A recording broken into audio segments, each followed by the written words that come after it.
લોકમત ન્યૂઝમાં આપનું સ્વાગત છે। વડોદરા શહેરમાં હોળી ધૂળેટી પર્વની ઉજવણી દર વર્ષની જેમ આ વર્ષે પણ ઉત્સાહભેર કરવામાં આવી રહી છે। પર્વની ભાવના સાથે સામાજિક જવાબદારી નિભાવતા જય Sainath education and charitable trust અને વોર્ડ નંબર 9ના યુવા કાઉન્સિલર શ્રીરંગ રાજેશ આયરે દ્વારા ધાણી ખજૂરનું વિતરણ આયોજન કરવામાં આવ્યું હતું। આ કાર્યક્રમમાં શહેર ભાજપના કારોબારી સભ્યો અને પૂર્વ કાઉન્સિલર રાજેશ આયરે સહિત ટ્રસ્ટના સભ્યો ઉપસ્થિત રહ્યા હતા। વોર્ડ નંબર 9 અંતર્ગત આવેલા ગોત્રી હાઉસિંગ બોર્ડ ગુડા દિંદયાલ નગર અમૃત નગર ઉંડેરા અને ગંગાનગર વિસ્તારોમાં રહીશો વચ્ચે પ્રસાદરૂપે ધાણી અને ખજૂરનું વિતરણ કરવામાં આવ્યું। આ પ્રસંગે શ્રીરંગ રાજેશ આયરે નાગરિકોને હોળી ધૂળેટીની હાર્દિક શુભેચ્છાઓ પાઠવી અને સમાજમાં એકતા સૌહાર્દ અને સેવા ભાવના જાળવવાની અપીલ કરી। સ્થાનિક રહીશો દ્વારા આ પ્રયાસને પ્રશંસનીય ગણાવી પર્વની ઉજવણી સાથે સેવા કાર્યને બિરદાવાયું।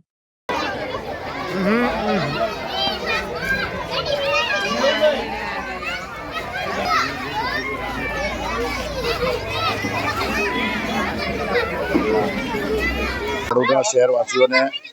આજના દિવસે આવતીકાલે હોળી અને પછી ધૂળેટીનો કાર્યક્રમ છે, તો સૌ લોકોને આ તહેવાર નિમિત્તે ખૂબ ખૂબ શુભેચ્છા।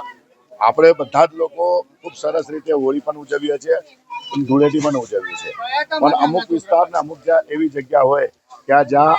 ખજૂર ખાવા માટે પણ લોકોને ખબર ના પડે કે ખજૂર શું વસ્તુ છે, ધાણી કેવી રીતના, કારણ કે મોંઘવારીના સમયની અંદર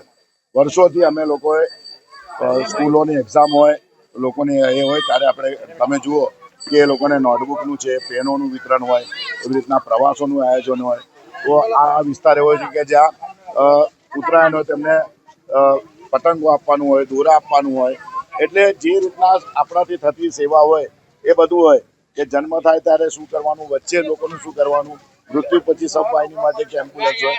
દરેક વાર અલગ અલગ સેવા સાઈનાથ એજ્યુકેશન દ્વારા થાય છે। ત્યારે આજે આ સાઈનાથની સમગ્ર ટીમને અને સાથે સાથે વડોદરા શહેરવાસીઓને ખૂબ ખૂબ અભિનંદન આપીએ છીએ કે હોળી હવે આવતીકાલે હોળી છે, પણ આપ પણ આપણા વિસ્તારમાં આપણી આજુબાજુ જે પણ એવા લોકો હોય એ આપણે જે રીતના દિવાળીમાં અનાજ આપીએ, મીઠાઈ આપીએ, કપડાઓ આપીએ, એવી જ રીતના હોળી ધૂળેટીમાં આપણા ઘરે આપણે જોરદાર આપણે રંગોત્સવ સાથે છે, પણ રંગો તો સમજ્યા પણ સાથે સાથે ખજૂર અને ધાણી બી હોય તો સાચા અર્થમાં આપણે હોળી મનાવતા હોય। તો આજના દિવસે સાઈનાથ એજ્યુકેશન શ્રીરંગ આયરે અમારી સમગ્ર ટીમ દ્વારા અમે આપના વુડા દિંદયાલ નગર છે, પછી અમૃતનગર, વ્રજભૂમિ, વૈકુંઠ, અક્ષર એપાર્ટમેન્ટના ત્યાંના લોકોને એ રીતના ઓજી વિસ્તારમાં અમારા પરા વિસ્તારની અંદર ઉંડેરા છે ત્યાં ગાડી, અને જે જગ્યા પર પરીક્ષા દરમિયાન બી કેટલાક છોકરાઓની ફોન આવતા હતા કે હજુ અમારી નોટબુકો અમને જોઈએ છે, એવા વિસ્તારમાં હમણાં ગંગાનગરના વિસ્તારોમાં નોટબુકનું પણ વિતરણ છે। બસ ભગવાનને પ્રાર્થના કરીએ કે જ્યાં સુધી અમે જીવીએ ત્યાં સુધી કોઈ પણ જાતના સમર્પિત રહીને કોઈ અપેક્ષા વગર ફક્ત લોકોના કામ કરતા રહીએ, લોકોની આ સેવા કરતા રહીએ। સૌ લોકોને ખૂબ ખૂબ શુભેચ્છા હોળી અને ધૂળેટીની। જય સાઈનાથ। હોળીનો પર્વ જ્યારે નજીક આવી રહ્યો છે ત્યારે સેવાકીય વિસ્તાર જેવી રીતે કે મારા વિસ્તારની અંદર આવેલું છે વુડા દિંદયાલ નગર,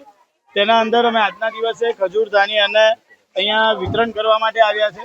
જેવી રીતે હોળિકા દહન નિમિત્તે આપણે સૌ હોળીનો એક પર્વ ઉજવતા હોઈએ છીએ, જેવી રીતે કહેવાય કે અન્યાય અને અહંકાર પર જે સત્ય અને વિજય થાય છે, એવી જ રીતે આ હોળીનો પર્વ એટલે કે ભગવાન પ્રહલાદના આ ઉત્સવની અંદર જેમને સાક્ષાત નરસિંહ ભગવાનના આશીર્વાદ હતા અને સત્યના વિજય સાથે એમને ન્યાય મળ્યો હતો, ત્યારે આજના દિવસે અમારા વિસ્તારની અંદર આવેલું વુડા દિંદયાલ નગર છે, સાથે અમૃતનગર, વ્રજભૂમિ, વૈકુંઠ છે, ત્યારબાદ જે અમારા ઓજી વિસ્તાર એટલે કે જે નવો વિસ્તાર એડ થયો હતો એવા ઉંડેરા વિસ્તારની અંદર આવેલું જે પરા વિસ્તાર છે તેની અંદર આજના દિવસે અમે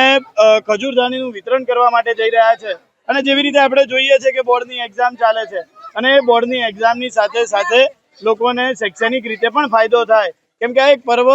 જ્યારે સેવાકીય પર્વ છે, આ એક ધાર્મિક પર્વ છે અને એની અંદર તમામ લોકોને લાભ થાય તે માટે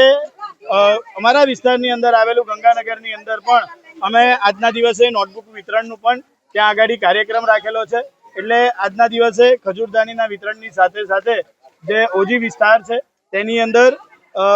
આજના દિવસે નોટબુક વિતરણનો પણ આવી રીતના જે આયોજન કર્યું છે, હું તમામ મારા જે સાઈનાથ એજ્યુકેશન સાથે અમારા વુડા દિંદયાલ નગરના યુવાનો છે, વ્રજભૂમિ, અમૃતનગર અને વૈકુંઠના જે યુવાનો છે, સાથે એવી જ રીતે ઉંડેરાના તમામ જે યુવાનો છે તેમને પણ હું ખૂબ ખૂબ આભાર માનું છું કે આજના દિવસે સૌ એકત્ર થઈને જે જરૂરિયાતમંદ બાળકો હતા તેમને આજના દિવસે ખજૂર દાણીનું વિતરણ કરવામાં આવ્યું.